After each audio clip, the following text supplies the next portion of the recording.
bearings here. Before we begin, I just wanted to apologize for my omission, which I had said in email. The reading that I had sent as reference for today is actually an excerpt from a booklet that I had just acquired when I was in Santa Clara University this weekend. It's a composite work of 5 people who prepared for this conference that I attended on Ignatius and the Buddha. And I'll tell you more about it later. But the main author is a person named Andre Delbecq, who's a professor at Santa Clara University, and there are several others, and I'll mention them. And they have given me a very, very enriching view of the spiritual exercises, and not just Zen, but the whole Buddhist tradition, in a way that I feel I have to write a second edition now. Because of what I've learned, that there should be so much that could still be looked at in every phase of the exercises based on this weekend's experience. Anyway, I'll tell you more about that. So now, as we begin, let us just be still, sit in a way that we are relaxed, but not too comfortable in a way that we might doze off, but with our back straightened up in a way that enables us to be at attention, and just listen with our whole being in the stillness, and embrace one another in our hearts as we do.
Today we're considering that part of the first week, first phase of the exercises known as the examen. And so I like to give it a catchy title, and I came up with the examined life. I don't think it's mine. I saw it somewhere and I saw, aha, that's exactly what we're about. This examen that St. Ignatius proposes in his spiritual exercises is about living an examined life. What is that? When I was in my undergraduate years taking philosophy, I shifted from a physics major to philosophy when I entered the Jesuits, and I continued my undergraduate college already as a young Jesuit seminarian. I read works of Plato and so on, and saw a picture in a magazine with the face of Socrates that said, "The unexamined life is not worth living." So that kind of caught me. That's what I'm doing philosophy for. Keep asking questions. What's life all about? What am I here for? What's my purpose in life? How can I live this life to the full, so that when I meet my death, I will not have any regrets, and so on. So I cut that out and put it in a frame and had it on my wall in my room. And so for me, that's been a constant recurring theme, the examined life. Now, there are pitfalls in understanding that term, which I'll point out later. It's not a self-conscious attitude. It is an attitude that is aware. So there's a big difference between self-consciousness, this absorption into, did I do it right, was that okay, which is not what we mean, but one that enables us to really live, able to look at everyone in the eye and able to really have my life be seen in the light. How can I live that kind of life? Is the question that I'd like to pose here, echoing Ignatius's theme. So before that, I would like to backtrack just a couple of steps by noting that this first week, the examination of our woundedness, our sinfulness, our state of separation from that which we're seeking, which we began last time, is something that presupposes something very important, so that we should not enter into the first week with before we really get grounded on something that Ignatius considers also very important, that is his principle and foundation. And we considered that 2 or 3 sessions ago, asking the question, what's my purpose in life? Or what's the meaning of my life? And so for Ignatius, it's clear-cut. He gives us the words that are to guide us in asking ourselves that question. Our purpose is to praise, reverence, and serve God, and in so doing attain eternal life in communion with God and with all beings. That's it. So live in accordance with that purpose. So that is Ignatius's very clear-cut statement, which he offers to those who are beginning the exercises. So he already has a doctrinal statement that he offers to the exercises, to those who are about to begin the exercises, asking them, this is our common presupposition, and this is the ground from which we will proceed. Now, again, this session and the book that was written with this title, Zen and the Spiritual Exercises, is a way of trying to offer the exercises beyond the world of those who are able to accept the Catholic theological doctrines, even like the basic things like God, Jesus Christ, and so on, and even the way that Ignatius puts it. Some of us who do not have God in our worldview may say, okay, then that's not for me, and so I don't think the exercises has anything to say to me. So that's why we're trying to look at it in Zen light to see whether beyond those words there's something that might address each one of us. And when we try to express it, we will need to go beyond those words and see what's coming from the depths. So in the Zen tradition, when someone comes into the practice asking, what's my purpose in life? I want to know my purpose in life. That's why I am engaged. That's why I would like to enter into this practice of Zen in a formal way and in a sustained way. The Zen teacher does not give a statement, this is your purpose and so this is what you should do in accordance. The Zen teacher just says, sit still and breathe. And whatever gave rise to that question will be resolved in that practice of sitting. That's the most common way of Zen practice across traditions, Rinzai and Soto and Korean Zen and all the other traditions, namely sitting still, just sitting. And it is there where transformations occur. Now, in certain traditions that use koan practice, there is a very, very pointed way of answering that question. What's my purpose in life? The Zen master would say, mu, sit with that, taste that. So again, those of us who would like some concept to hold on to are puzzled by that. What is that? And so that's precisely the point that Zen is offering. It's not something that you can say in words, but it's something that needs to be truly experienced, confronted, and seen through in your own unique individual self. So it's not an answer that someone else can give for you. Not even Ignatius, not even the Bible. The Bible may have certain things that you may take as a lead, but it has to be your way of experiencing that which you are all about. So with those two in contrast in their approaches, what we are seeking here is a way wherein the spirit of Ignatius can ring true and perhaps open to us the realm that Zen practice also is seeking to open in us. And what is that? I myself was reflecting during this weekend when I attended this seminar retreat. It was a retreat because we spent a lot of time in silence. Before every hour and a half of sharing and discussion, we spent at least 1 hour sitting in silence together. One half of it was facing in a circle facing a statue of the Buddha. They found a very nice and serene statue of the Buddha, a little bigger than life size, one of those that you may see in pictures, very serene and very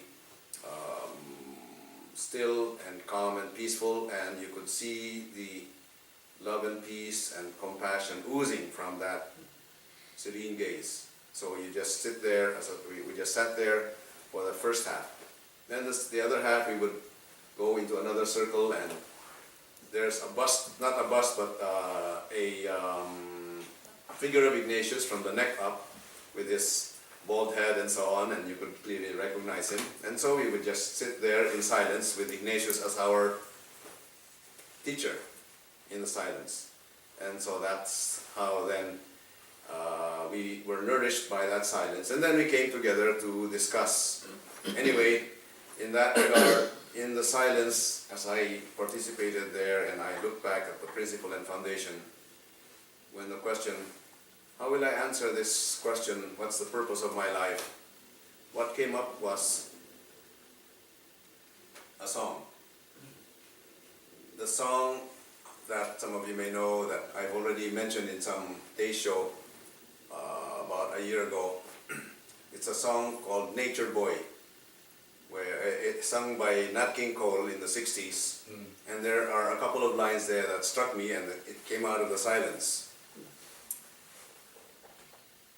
The greatest thing you'll ever learn is just to love and be loved in return. But with a twist. The greatest thing you'll ever learn is that you're loved, so just love in return. What is my purpose in life? The greatest thing I learned about this life in asking what's my purpose is that I am loved.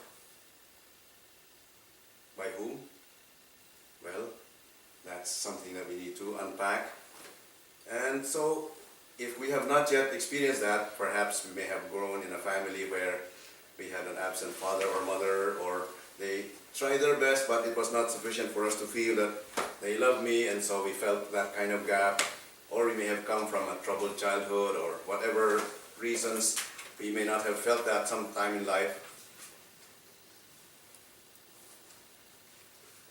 Well, here's what I'd like to offer as an angle into this. Mother Teresa, whom we all know as a contemporary saint who died a few years ago, kept saying to those who asked her, "Why are you here in the slums of Calcutta, just tending to those who are about to die in the streets?" Her answer in different ways on different occasions would be the same. I want to be there so that everyone can really experience the fact that they are loved. I want them to experience the fact that there is someone who wanted them to be born, and that their birth is eternally meaningful. And I want to be there just to hold their hand and let them know that. So that can make a difference in a person, just to have somebody hold your hand and affirm you, even without so many words. Anyway, to realize that I am loved is a very transformational event that can happen in anyone's life. It may be something that those of us who are fortunate may have already felt right from the start, but we needed to make it explicit and articulate it so that we don't get lost and we don't look for something else, and we realize that it's been right there from the start. But for others, it may take a longer search, and it may take some spiritual practice and so on to be able to come to that point that I matter in this universe. Not I matter because I will achieve something or because I'll merit something, but just the fact that I was born is of infinite value. So that realization is the foundation stone that somehow comes in beginning the exercises or beginning Zen. Perhaps not clear as we begin, but that is where we will eventually encounter something that can change us when we realize I am loved. So with that, what do I do with my life? Just love in return. Again, there are a lot of particulars that we need to cover, but we looked at the principle and foundation and had discussions on that. And with that in the background, and if you have not yet done that, the homework on that one, please stay there and don't move forward on the exercises, but just give yourself time to sit still and just let that sink in. And if you have doubts and questions, throw that in your discussion group or share that in our email circle and so on. Or if you would like to have some conversations about that, I would like to invite you to let me know, send me an individual email, and we can have some conversations on how to deal with that if you're struggling with that question. In any case, moving forward, the examined life really has to build on that foundation. Otherwise, we will just be a moralistic kind of puritanical way of saying what did I do right, what did I do wrong, and so what is the basis of all of that will not be clear. So, in looking at Ignatius's Examen, the first part is called the General Examen, which involves an overview of my entire life. I won't go into all the details that Ignatius gives, but just to summarize key points that may be helpful for us here. The invitation is to look back at my life and consider those things in my life that I can be grateful for. I won't give any examples, but what can I be grateful for as I look at my life from the time of my birth or even before my birth up to this point? General Examen. Looking for places where gratitude will naturally emerge. Secondly, are there things that I may have thought, said, or done, or failed to do that I'm sorry for? If I were given the opportunity to go back at that juncture in my life and I can still do something one way or the other, is there something that I would do differently so that I can feel more at peace with myself and with the Word? And if so, how do you deal with that? As we suggested in the time to consider this, all harmful karma ever committed by me since of old, on account of my beginningless greed, anger, and ignorance, born of my body, mouth, and consciousness, now I atone it all.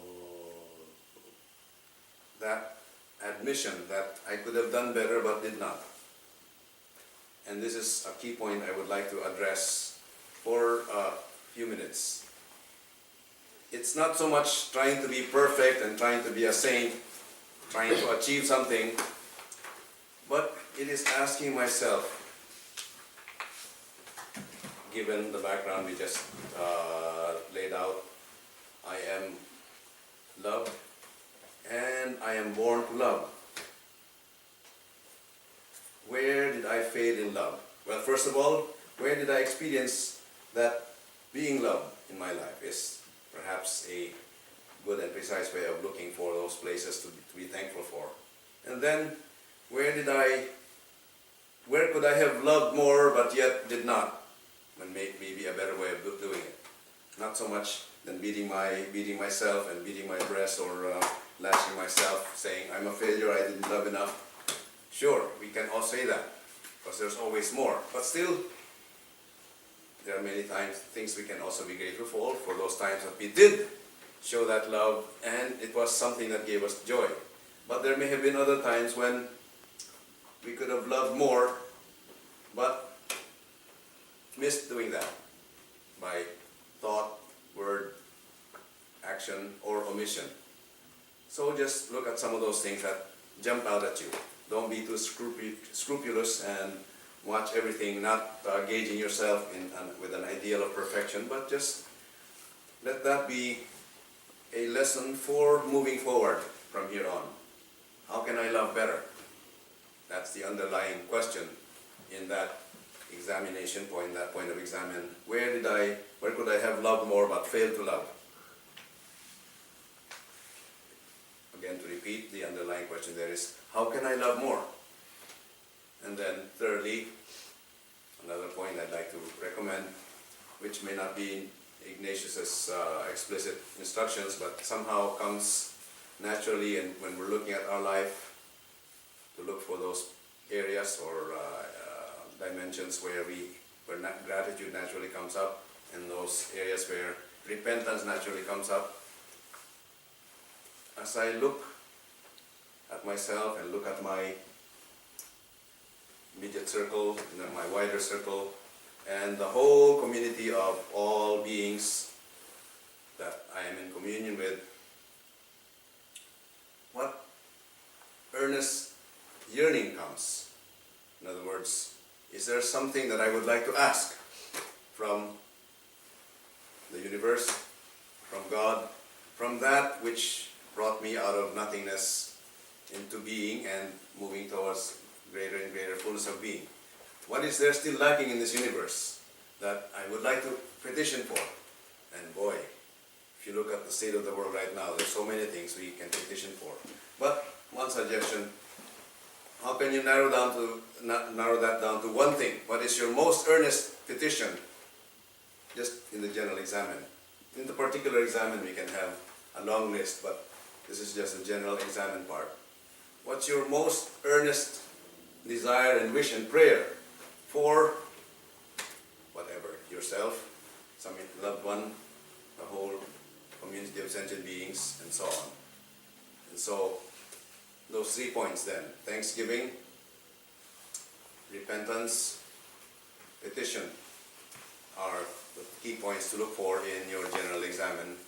And then close that with just a silent way of breathing in and breathing out, and just tasting that gratitude again, tasting that remorse for something that you could have done but did not, or something that you did that hurt others or harmed others. And then, oh, I wish that person well, or may all beings be happy, may all beings attain well-being. And then just trust in that silence, and just entrust yourself in that silence. That's the concluding part of the general examen I'd like to recommend. So, if you would like to really take this up, take a day or so of just being by yourself, or half a day if you're so busy that you can't have a whole day. Find some day, half day, wherein you can just go off into the woods or do something you like that you don't have to feel obliged to do, but something that will make you feel truly yourself. And in that context, just sit and be still, or while walking, or while watching nature and so on. Just let this general examen be something you engage in, looking back at your life. So as a way of just giving yourself that opportunity to appreciate your life. An appreciative inquiry, to use a term used in many contexts. And then the particular examen. What is that? Now it's an invitation to look at every day with the same points. And in a previous session I recommended a practice that I hope some of you, and I believe some of you are already doing. First thing, when you wake up in the morning, let your first thought be, well, breathing in and breathing out and being grateful for that breath. And for some of you so disposed, take a posture that will embody your offering of the day. And some of you are already doing this, either the triple prostration that we do in our Zen practice, or as I shared what we learned in my Jesuit novitiate, we were awakened at 5 o'clock with a bell, and the leader of the novices would shout, "Benedicamus Domino," let us bless the Lord. And we were supposed to just jump out of bed and then kneel down with our arms outstretched and say, "Deo gratias," and there remain for about half a minute just in silent prayer, offering the day to God. So giving the day to God's hands, or entrusting the day in God's hands. May this day be lived in doing your will, or whatever verbal expression that comes naturally in offering yourself. Or for a Buddhist, it's just emptying yourself and just being open to what is. That kind of way of just letting those moments be how you open your day. Try it. As the Men's Warehouse guy would say, I guarantee it. It'll make a difference in the way you face your day. And if that becomes a habit, really, it's very refreshing to begin your day in that way. It's not something that I will be doing for myself. This day is not something that I'm doing for my own ambitions, for my own selfish needs, or not according to greed or ill will. But really something that I've offered my life, and something whereby I have offered my life to really being all that I can be, just in that simplicity of that offering, whether you use words or not. Suggestion. So that's the beginning of the day. So now the particular examen is recommended sometimes in the middle of the day, sometimes at the end of the day, just before you hit the sack, or sometimes both. So for those who are willing to take this on, you can give yourself 2 or 3 or 5 minutes, or up to 10 or 15, just to be still before you are, before you go in and actually doze off. Just give yourself those few minutes, again, to go over the various points. Today, what can I be thankful for? What happened? Whom did I meet? What events occurred that naturally brings forth gratitude? And then secondly, looking back over the day, what I did, where I was, what were the main events. Is there anything that, as I see it, I could have done differently toward greater love? Or maybe did I do, say, think, or miss anything that hurt someone? Could be, well, whatever, so I will not, again, offer examples, but that's a general invitation to look over the day. And then thirdly, what kind of petition wells up? This friend of mine is sick, or I just got an email saying that person will undergo surgery and so on. Whatever comes to mind that wells up as a petition you would like to offer during those moments, just breathe with that person and may so and so be well, or whatever way you would like to utter a prayer on behalf of that person. And then finally, just breathe in, breathe out twice or 3 times in silence, and just entrust yourself, and good night and good luck.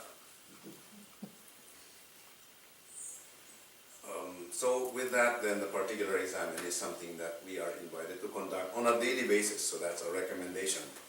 Now, if you have glanced at the suggested texts for preparation, there are some grids for asking yourself, well, did I do anything that was less than loving? And I remember when I was a boy in the Philippines growing up Catholic, we were herded on Saturdays. Well, we would go to catechism class, and then we were told on Saturdays, okay, we would line up, and we were told, look at this card now, and the confession card had all of the different sins you can commit. First commandment, what did I do this, did I do that, did I miss doing this? Second commandment, this and that, and so on up to 10. And so you would have this laminated card on the pews that you would take before going to confession, and say to the priest whatever comes up, that, oh yeah, I did this, oh I missed this. And so I remember that kind of experience growing up. Now again, that can be a very psychologically unhelpful and unwholesome way of checking yourself, so that's not what I am recommending. What I'd like to recommend is, again, that question, in what way could I have loved but missed that? Or how can I love more? Or how could I have loved more in this context that I had just experienced, and so on. So take it from the angle of love and see how that might be an impetus to love better next time a similar situation arises, rather than being too meticulous on the particular items. So those are some suggestions I'd like to offer. And in that regard, there is really a lot that can come up if we spend time seeing what this examen can be. But let me just conclude by giving a few possible ways in which you can pursue this on your own. Not just on your individual level, or the level of your individual life, but also on your life as a member of the global society. society or of your community, what are some of the structural aspects of the examen that can be brought up? An angle here that can be looked at is the three poisons. How have I been tainted by those three poisons of greed, ill will, and ignorance? How did that show in my life? Greed. Am I motivated by my own ambition, my own grasping, my own clinging? That may not have resulted in any particular action that you notice immediately as evil or harmful, but if that is a daily thought that somehow becomes dominant in us, then perhaps that's what I need to check out. What really motivates me in my day-to-day life? Greed, and then ill will. Is there a chip on my shoulder that I'm struggling with against anybody? Is there anybody that somehow I would wish were not on the face of the earth? Or someone with whom I feel difficulty in relating to and I would like to avoid? Of course, there are some things that we cannot do anything about, but is it something that I can do something about? That, for example, it's my way of relating to that person in my heart that might make the difference, and so on. Ill will. Is there anybody that I might be harboring any ill will against? And then ignorance. Do I not realize, or am I truly able to realize the fact that I am kin with everyone? And not doing so is precisely what ignorance is all about. Not realizing that our fates, our destinies, our lives are connected with one another, and that your happiness and your joy is connected to my own joy. So how can I live my life in a way that ignorance is dispelled, and so I do say, think, everything toward that happiness of everyone, including myself. So those are some suggested ways of doing the examen in your own way. So let me just stop at this and just invite everyone to have general questions and comments, and then we'll go into a short period of silence again, then a break, and then we will break up into small groups. General questions, comments. The reading had a phrase there from the Buddhist side that had samsara is nirvana, that I think came up as a problem or as an issue. Tom Davis, one of our participants who could not be here today, gave us a resource. Did anybody look up that resource? Yes, Julie, can you tell us about it? So first of all, for those who may not have read the email, Katie, can you please summarize the problem with samsara is nirvana that you felt? Well, if samsara is nirvana, then I am somehow called to be grateful or somehow embrace this suffering, which could be problematic if I'm in an abusive situation. Mm-hmm. And that's kind of what I was taking it. Thank you. So if you, so let me just go to that reading where that came up, so that we can at least address it and correct the problematic way of looking at it or understanding it. So it's talking about a Buddhist take on the examen, and the writer, I don't know which one of the five, but most likely it's, I see, it could be the five writers of this booklet, as I said, are André Delbecq, who is the leader of the group who initiated the project, and is a professor of organizational management, but he has also done the exercises, and so he applies it in his own teaching as well as in offering retreats to managers.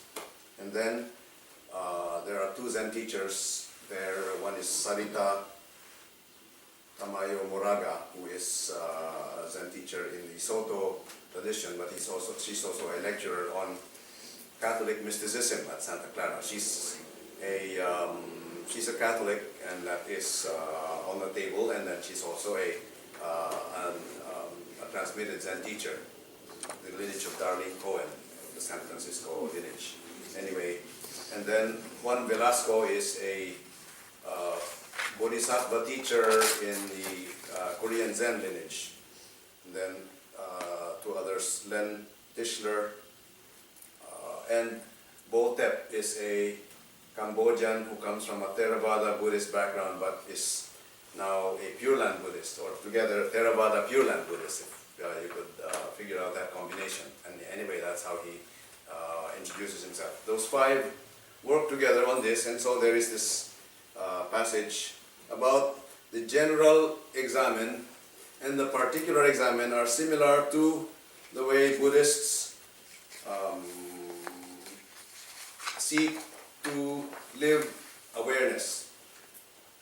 The one path of that's similar to general examen is characterized by rigorous disciplined effort to examine the phenomena through six senses, eyes, ears, nose, and so forth. And then the other path is to entrust our simple, ordinary heart and mind to the awakened mind of the Buddhas that manifest in everything, in all phenomena. That's how they describe it. They're trying to look for a Buddhist way of understanding Ignatius's general and particular examen. So the second one would be more like the general, and the first one is the particular. This entrusting mind surrenders the contrived, calculated, contaminated process of the simple, ordinary mind to this greater awakened mind in the form of gratitude and humility. So the Buddhist invitation in all of this is to cultivate gratitude and humility. The purpose is to receive the infinite causes and conditions that make each inconceivable moment wonderfully possible. So this inconceivable moment, this moment is truly an inconceivable moment. What can I do in myself that may enable me to really realize that and experience that? This is in resonance with the general examen, they know. Now, together these two paths, the particular and the general examen, this path characterized by the rigorous examination of the senses, and then the path of entrusting mind, together constitute a spectrum that reflects the ranges of teachings and practices of the multitude of schools of Buddhism. Through these two processes, one may be able to comprehend the suchness, thusness, the wonder of each moment and be in harmony with its unfolding. And there comes the problematic statement, therefore samsara is nirvana. If you take that and just look at it out of context, it's like, as Katie noted, affirming, but what about all of this suffering, all of this violence, all of this terrible thing that the world is, the kind that we looked at in our first consideration of the first week. 19,000 children dying of hunger-related causes that could be prevented if we only got our act together as a world community. So much violence between humans, not just on the individual level, but family, ethnic, national, and so many other, and religious violence and so on. And then the ecological deterioration. Is that what nirvana is all about? That's the natural question that would come in making such a statement. And as I see Tim nodding his head, no, not at all, by no means. Those are things that precisely tell us about our dukkha, our dissatisfactory state, our state of separation, our sinfulness. How can we affirm them as nirvana? No, I hope we're clear that that's not what it means. What does it say? What is it saying then? Actually, my suggestion, if I were part of the team that wrote this, would be the other way around. Nirvana is samsara. What you're looking for, that ideal world, that world of peace and joy and happiness and gratitude, is not somewhere out there that you can escape to, away from this world with all of its pain and suffering and so on. But it is precisely right here in the midst of that you can find that. Not in just affirming the way things are, but precisely in cultivating that which brings us to nirvana, to that place of peace, joy, and letting that live, just like the lotus flower in the midst of the murky waters. It's not affirming that it's okay to be in the murky waters, but it's just saying, that's what we have now, so let the lotus shine forth in that, and not look for some place else and escape all of this and go into some world in the afterlife or in some astral realm where we can find our bliss, or get our or rather turn our back from the world and just sit in my little zendo facing the wall and finding my little peace and contentment there, ignoring or setting aside what the world is all about. So I believe that that is an invitation for us to seek that place of peace and then bring it back to that world so that that can make a difference. And each of us is called to be like that lotus. And that's what can transform that murky water, and we will see how the lotus gives us that place where we can find the hope and the joy and the vision to transform the entire very painful situation that we're all in. That's my suggestion in reading that. So the quotation, samsara is nirvana, I believe, and I would like to email this to my colleagues, is a little unskillful here. It's not what it's saying. It's saying, find your nirvana in the midst of samsara. And that's what we are entrusted with. And so examine yourself. Am I doing that? Am I living in a way that is based on love, in a way that I can make a difference in this world of samsara and not to escape it? Any comments on this one? Yes, Helen. Yeah, but just for the sake of understanding samsara, what exactly is samsara in the English language, or what is nirvana in the English This language? earthly realm. Sorry? Samsara is this earthly realm. In the words of the Heart Sutra, form is no other than emptiness, emptiness no other than form. Those are parallel terms. Emptiness is nirvana, form is samsara. Everything that is palpable, everything that is of shape and sound, and everything that is not just material but also psychological and so on, all of the things that make up this universe is samsara. That's just to give a lexical definition. Yes, Julie? What is the equivalent word between particular and examined? Particular is The conscious? No, particular examine is the checking of the particular movements in my mind of whether I was open to what is, or whether I missed it, and looking at all my senses and so on. So it's an examination of how what I thought, what I said, what I did, and what I missed in a particular way with that gauge of did I love,